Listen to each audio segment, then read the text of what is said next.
దావీదు కుమారునికి అంటే ఏమనాలి? ప్రభుపేట వచ్చేవాడు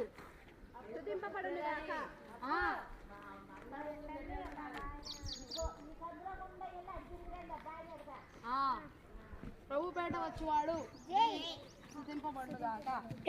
సర్వోన్నతమైన స్థలములలో దేవునికి మహిమ.